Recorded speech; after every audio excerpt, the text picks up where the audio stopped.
Hello everybody, welcome to the interview in the pod with a cast member. My name is Jason Kodie, also known as Dr. Chops, here at the Edmonton International Street Performers Festival. Woo! Brava! And today's guest is right here. I'm Charlie Peters. It's Mr. Charlie Peters.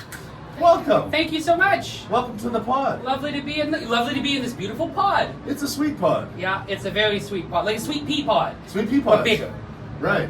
Sweet peas are really one of the finest potted peas. They are. I would say my favorite, especially when they are fresh from the garden. Yes, on the vine, on Right. against Yeah. the garage.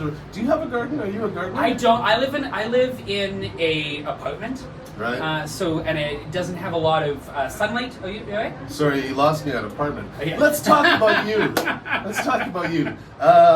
You are performing at this year's festival. This is your second time? My third time. Your at third the time, festival, pardon me. Third time here. Yeah. Fantastic.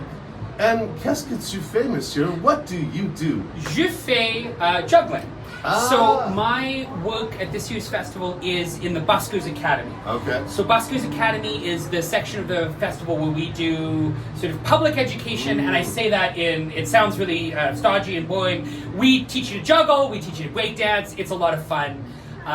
Folks of all ages, 3 to 93 and above, are welcome to come. My sort of specialization is in teaching juggling, teaching other circus props, the Diablo, flower sticks, spinning plates, that sort of thing. This is amazing because not only this is being offered to the public for free, Totally. but these are life skills. You can make a career out of this.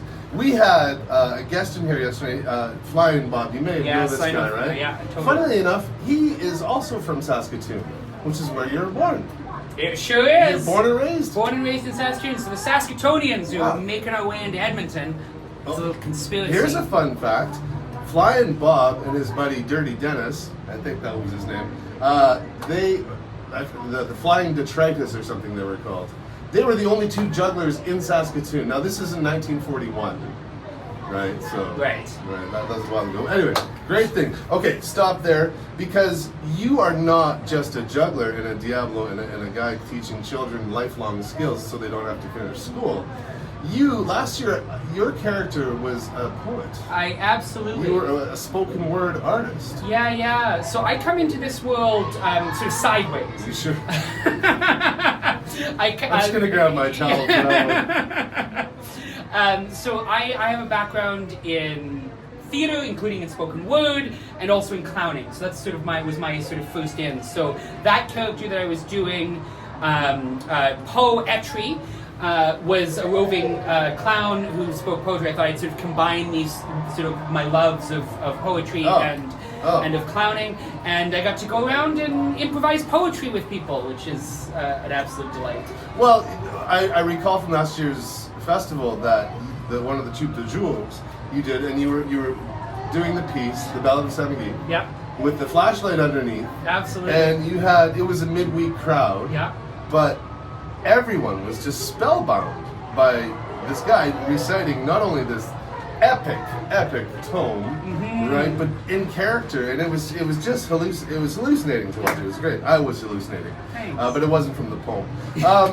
So beyond that, you came into this from another angle, and your first festival was with us 3 years ago. Had you done other festivals in the past? I had done, various things. I'd done some roving before, I'd done some little more structured outdoor performance.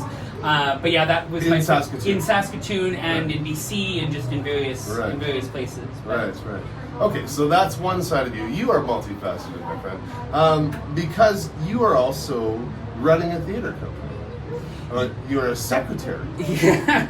Yeah, so I sit on the board of directors of the Saskatchewan Association of Theatre Professionals as their secretary. Yes. I run an independent company called Embrace There Theatre. we I go. work for the Silver Skate Festival, Yes. which is sort of, I think of it as a sister festival to this one because this one's in the height of summer, Silver Skate is in the heart of the winter, And they share an office space. and we share an office space. Give it up to Silver Skate. Yeah, the All Silver right. Skate Festival. That's right. Yeah, and I think it's all connected. Like, I'm a big Sure. believer that all art forms fuel one another, right? Oh. It's all just life. Well, yeah. So when we do music, when we do clowning, when we do juggling, when we do whatever, they build each other up. 100%. So I've never been a sort of a hyper specialist. I've always been a generalist, Yes. and I love it. I think it's really helpful, and I think the things that inspire me in one art form are usually from another art form. Of course, right? And so it's the things that I learned working with opera singers that inspire me in juggling, right? Like the level of discipline and the way they approach their use of their body seems opposite, but it's so related and so useful. I have a question for you. You are a lettered man. You're a lettered person. I am a lettered person indeed. Yes, forgive me. And you did a BFA at the University of Saskatoon. Yep. UVS. Yeah. U of S, Saskatchewan. Yeah. Saskatchewan. Pardon me. Again, right. Oh, the 306 is just raging at me. Forgive me. I love Saskatchewan, and I think Saskatoon is Edmonton's, younger cousin. Yeah. That doesn't quite have the same opportunity, but it's just cooler than Edmonton. Oh, bold statement. No, it's bold statement. I know. Yeah. We share the river valley. Well, we share the things. This is the thing. I joke that they're both university cities that are more artsy than people from outside of them think they are, on a river called Saskatchewan. Yes. Like the parallels are so distinct, right? So. Yeah, no, fair. There's many similarities. Where I was going with that. You're a lettered man in all these institutions. You have a master's degree. I do. Yeah. Right. Were you homeschooled? No. Oh, okay. No. Okay. I went through the public school system in Saskatoon. Yeah. Okay. Yeah, I say that with all respect because of the varied ways that you're thinking and all the things you're doing. Tell me more about your theater company. Yeah, so I started that company just to do my own work many years ago, and it is also very eclectic. We've done Shakespeare, we've done new Canadian plays, we've done classics, we've done theater outdoors in parks, and again, I think it all feeds everything, right? Sure. We learn, we learn from the variety. And so that company hasn't produced in a number of years. There was this thing that happened called the pandemic. I don't know if you or the viewers heard about this. I was right. here. You were here. You were isolated. It wasn't as loud outside. Yeah, that was the one thing you noticed. Yeah. Got a lot of practicing done. Yeah, I bet. Yeah. So that was sort of on a hiatus, and things are building up again out of that. But that was just my sort of going, like, this is the way I'm going to get to do the things that I want to do, which I think is so similar to the spirit of this work on the street, right? Which is, I'm going to go out there and I'm going to do it. I'm going to do it in public space. I'm going to make my art out of whatever my skills and interests are, Yeah. I just want to say for the record, you are doing a great job of talking through the camera because we had technical issues prior to this cast and this interview with the cast, a member of the cast. I want to ask you about your stool. How's your stool? It's fine. Yeah. I feel like I'm very tall between the hat and the height of the stool. Okay, let's prop ourselves up. Take your hat off. Would you mind? I mean, you can do that. Oh, yeah, it's not bad. Yeah, you have a fine stool. That's a fine stool. I put a brace on your stool, so it occurred to me prior to this that I've embraced your stool. PG-13 show here. Dad jokes. I'm here for them. I'm here for them. For another 8 days. That's half of when I'm doing clowning that I speak is just how many bad little puns and things can I do? Yeah. I want you to tell me 2 things that people may not know about you. I want one of them to be a lie, and the other one to be the truth, or close to the truth as you want to tell us. Okay. And then I will try and guess which one is it. All right. Okay. Lots of pressure on Lots. Yes, this is great. This was also given to me in advance, so I had time to prepare. I want everybody to know that this is deeply prepared. Yeah. I was going to say, I have just learned to hat juggle, and I have a twin brother who is 6 feet tall. So those are the 2 things. Those are the 2 things. You just learned how to hat juggle. Just learned how to hat juggle. Now that's low hanging fruit right there because you're a juggler. Think so? Wow. I mean, it doesn't seem like a big stretch. That you have a 6-foot brother. You're not homeschooled.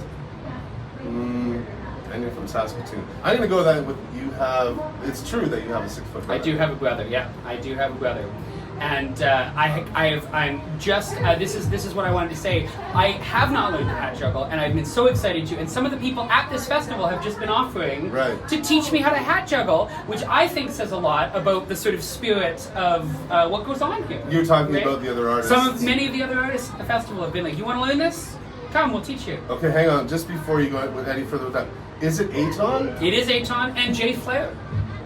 Okay, whoa. I mean, now Aton's he's gonna teach you something, but he may not teach you everything because he doesn't want you to ever best him. To usurp it. Right. For Star Wars fans, with hat juggling, there was always two, one master and one apprentice. Yes, and you will. And then I need to, as the apprentice, need to usurp the hat juggling master in a lightsaber duel.